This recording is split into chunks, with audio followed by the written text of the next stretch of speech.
Welcome back to the show. This is KDS Reviews. This is actually a commentary episode. This came up because of the anti-heroes things that are going on, like in Wicked, where she's playing the Wicked Witch of the West, of the East, and everybody, is portraying her like a hero in the movie.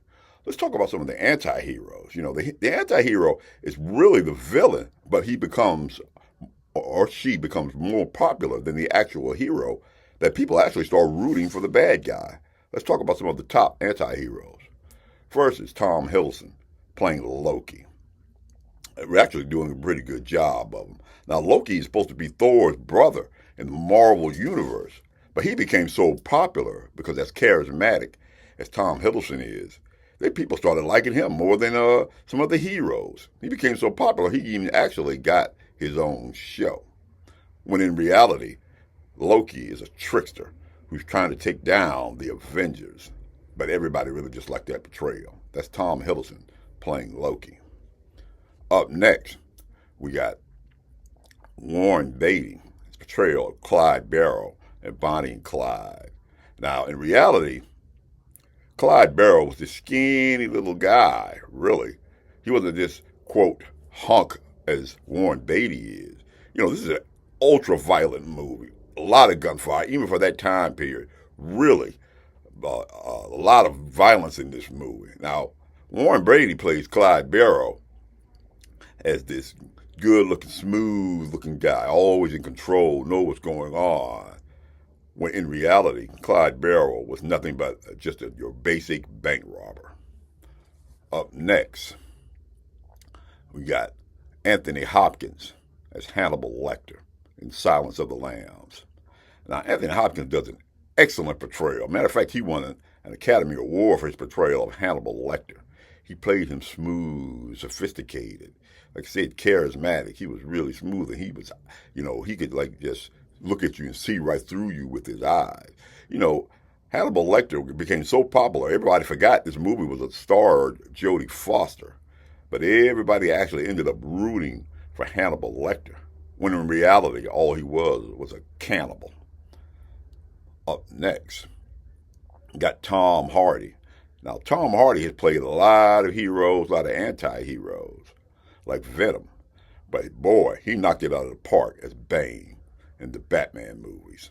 He was really, really good. He had that deep voice, He was really good as Bane. I mean, I didn't even know that was the same guy that was in Star Trek. He did a really good job as Bane. I mean, he goes to Gotham City, gets in this great battle with Batman, takes over the city. He gets so violent, really, later on in the movie, he actually breaks Batman back.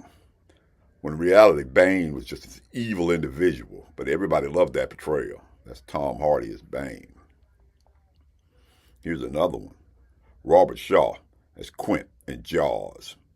Now, he really wasn't so much as an anti-hero, but just as a jerk, really.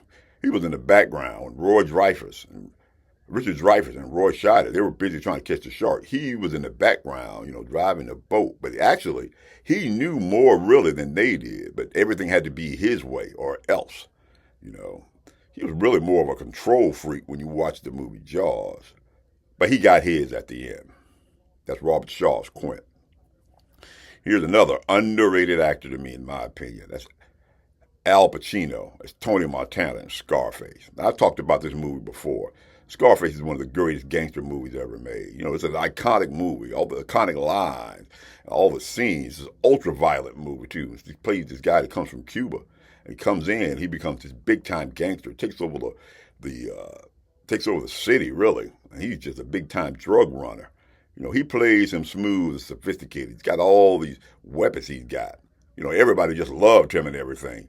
But in reality, all Tony Montana was a coked-up gangster. That's Al Pacino as Tony Montana. Here's another one that really I didn't think about when I was doing the villains. And that's Khan from Star Trek, The Wrath of Khan.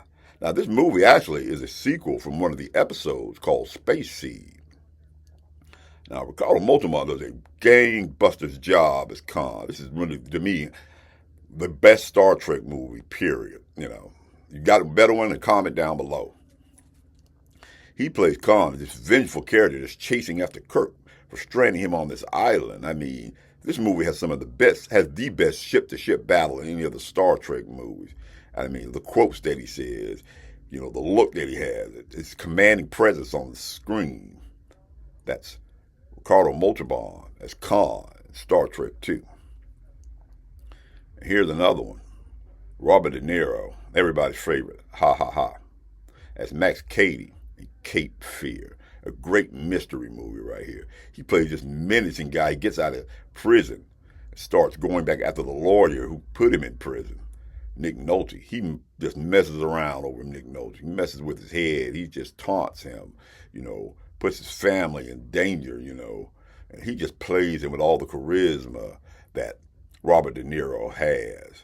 But he got his at the end, too. And who didn't miss that when he got his? This is KDS Reviews. And KDS Reviews is seen every Monday and every Wednesday. And throughout the week, we make comments about the state of Hollywood as far as movie making is. If you like this type of content, then like, subscribe, and share. Maybe there's some anti-heroes that you would like, that you like. Why don't you mention them down below? And if you want to see a video of me talking about some of the top 10 villains of all time, then watch this video right here. This is KDS Reviews, and I'll see you in the next video.